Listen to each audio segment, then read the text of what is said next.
Most toxic people believe they are unpredictable. They think their behavior is mysterious, complex, and impossible to read. They see themselves as psychological puzzles, but the truth is much simpler.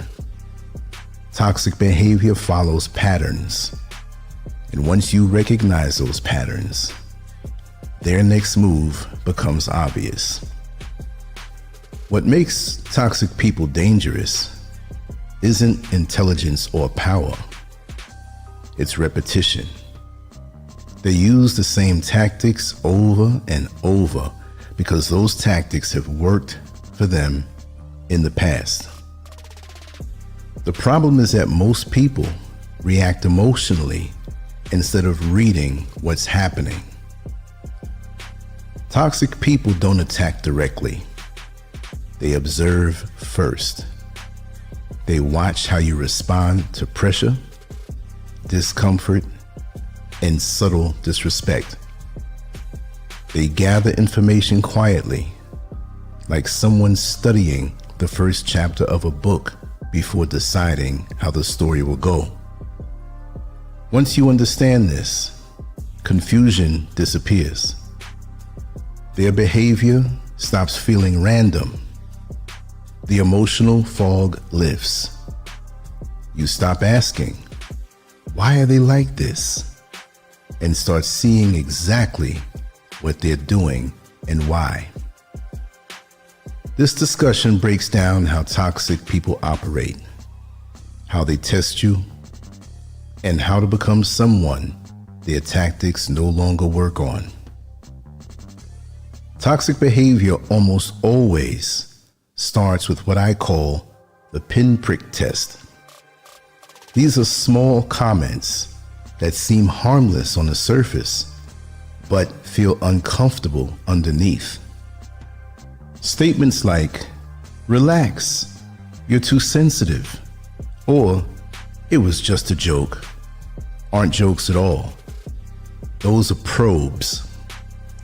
After making these comments, toxic people pause. They aren't waiting for your response. They're watching your reaction, your facial expression, your tone, your hesitation. These micro reactions give them valuable information. If shame makes you flinch, they notice. If guilt softens your voice, they log it. If defensiveness makes you over-explain, they remember it. Your first emotional reaction tells them which button to press later on in the near future. The next phase is boundary stretching.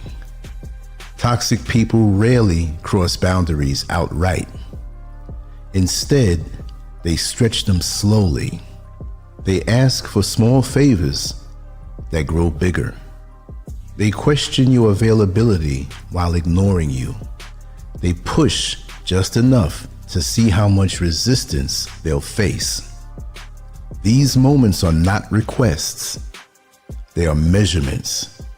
Toxic people are testing how uncomfortable you are with conflict. If you rush to explain yourself, they learn you fear being misunderstood.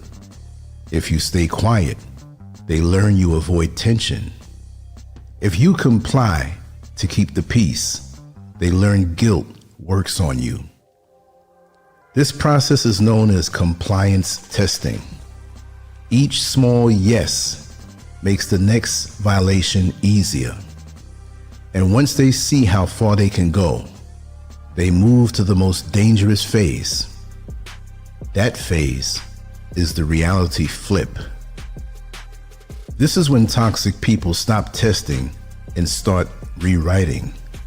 Suddenly, they deny what they said. They question your memory.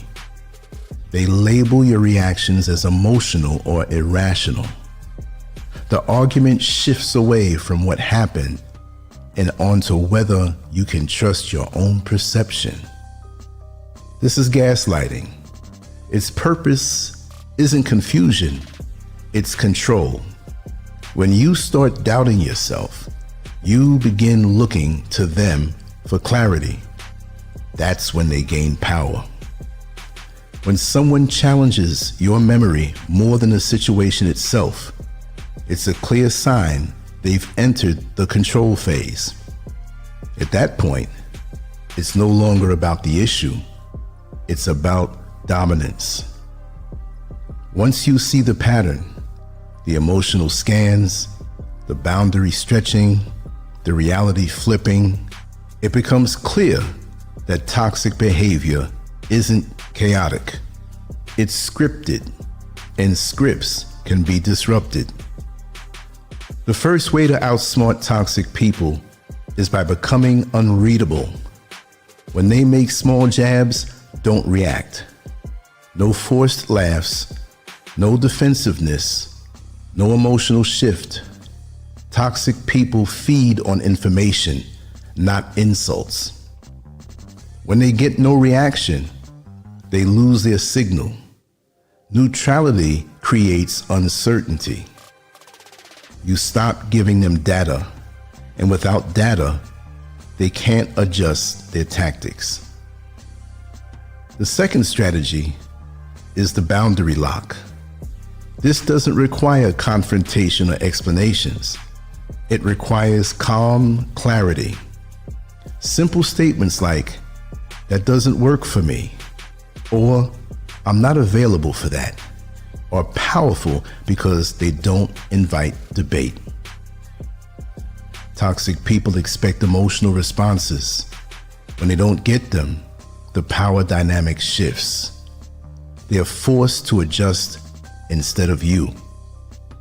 The final strategy is anchored reality. When someone tries to rewrite your experience, don't argue, don't defend, don't prove. Simply state what you know and refuse to enter their fog.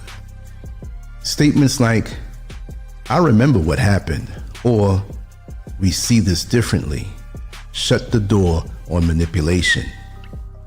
Gaslighting only works when doubt exists. Confidence collapses the entire tactic. When you combine emotional neutrality, firm boundaries, and self-trust, toxic behavior stops landing. Their hooks miss, their pressure fails, and eventually they pull back, not out of respect, but because the strategy no longer works. Outsmarting toxic people isn't about winning arguments. It's about removing access. When you stop reacting, stop bending, and stop doubting yourself, the game ends. The real power comes when you no longer feel the need to explain yourself to someone committed to misunderstanding you. That's when you regain control of your time, your energy, and most important, your peace. Toxic people thrive on emotional participation. When you refuse to play by their rules, you don't just disrupt the pattern, you dissolve it. You move from being part of their script to becoming the author of your own. You stop reacting and start choosing. You stop absorbing and start observing. And that's the real victory, becoming someone their tactics cannot reach. And I'll also add in to this that once you see a toxic person, sure, of course, they can have a smile on their face, they can say kind words, they can do a good deed, but it's all done to get closer to you. And with the closer proximity, they can do what they want to do over time and start these tactics. But in my book, and the way I feel about it, once you identify a person as a toxic person, if they've gone so many years being this way, they're not going to change. The only change that they will execute in their personal lives is the mask that they wear. They'll change that to come at you a different way. Look at it this way. And I'm not calling all religious people toxic.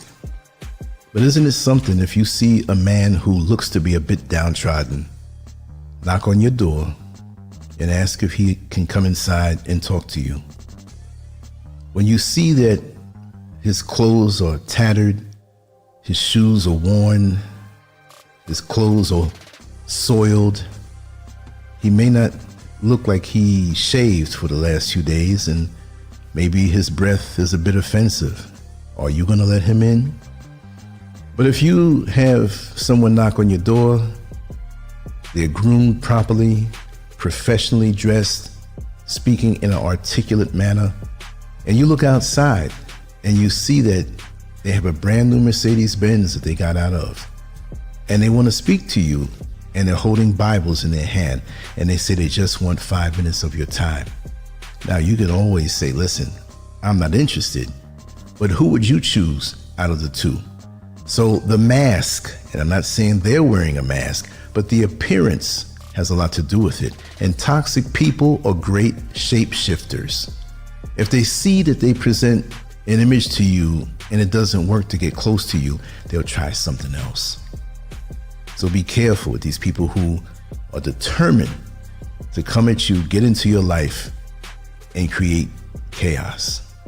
So for me, once I sniff that a person is toxic, all I want is zero contact, no eye contact, no speaking to me, you don't exist. That way, all of your toxicity has to stay with you. I'm not an empty vessel for you to pour into and pull me into your insecurities and pull me into your madness in your life. And that's the ultimate revenge.